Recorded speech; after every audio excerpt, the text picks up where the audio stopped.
आपको सच सुनना है या सिर्फ अच्छा लगने वाला झूठ? हर दिन आपको बताया जाता है कि इंडिया दुनिया का सबसे तेज बढ़ती इकोनॉमी है, 5 ट्रिलियन का सपना दिखाती है और विश्व गुरु बनने का दावा भी करती है। लेकिन मैं नहीं मानता कि कभी ऐसा होगा। और मैं कहना चाहता हूँ कि अगर इकोनॉमी इतनी तेज है, इतना फास्ट ग्रो कर रहा है, तो नौकरियाँ क्यों नहीं मिल रही? अगर देश अमीर हो रहा है तो आपकी जेब खाली क्यों होती जा रही है? अगर देश में विकास हो रहा है तो महंगाई आपकी कमर क्यों तोड़ती जा रही है?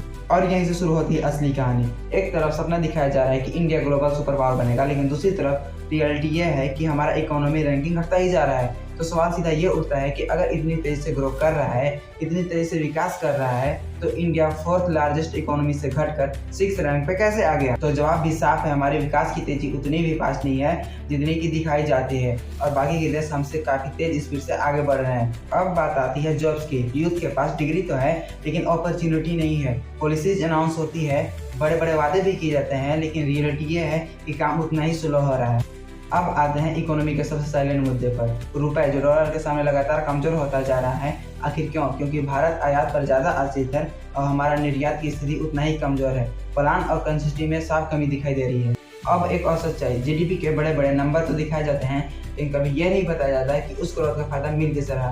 फायदा तो मिल रहा है लेकिन आम जनता को नहीं, बल्कि बड़े बड़े उद्योगपति को। दूसरी तरफ एक आम इंसान, मिडिल क्लास फैमिली, मजदूर जो हर महीने ईएमआई, किराया, पेट्रोल और राशन पे फंसा हुआ है। तो ये इकोनॉमी है या इल्यूजन? आपको 5 ट्रिलियन इकोनॉमी का सपना दिखाया जाता है, लेकिन कभी किसी ने यह बताया कि उस 5 ट्रिलियन में आपका कितना हिस्सा होगा? 0 या सिर्फ स्ट्रगल? अब सबसे बड़ा सवाल, क्या सिर्फ भाषणबाजी करने से इकोनॉमी स्ट्रांग होती है? नहीं, इकोनॉमी स्ट्रांग होती है रियल एक्शन से, फास्ट एग्जीक्यूशन से और स्ट्रांग प्लानिंग से। और वही स्पीड आज रियल लाइफ पर मिसिंग है। जब पोटेंशियल इतना बड़ा हो और रिसोर्सेस इतने बड़े हो और फिर भी रैंक स्लिप कर जाए तो सवाल पूछना लाजमी है। सबसे बड़ी चीज क्या है पता है? जब जनता सवाल पूछना बंद कर देती है तो सामने से जवाब आना भी बंद हो जाता है। तो अब फैसला आपके ऊपर है, क्या सिर्फ सुनेंगे या सवाल भी पूछेंगे? क्योंकि याद रखो, इकोनॉमी का मतलब सिर्फ ग्रोथ नहीं होता।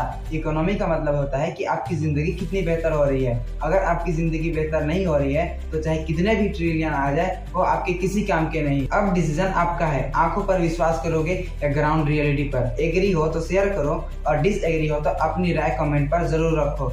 और ऐसे वीडियो के लिए मुझे फॉलो सब्सक्राइब जरूर करें। धन्यवाद।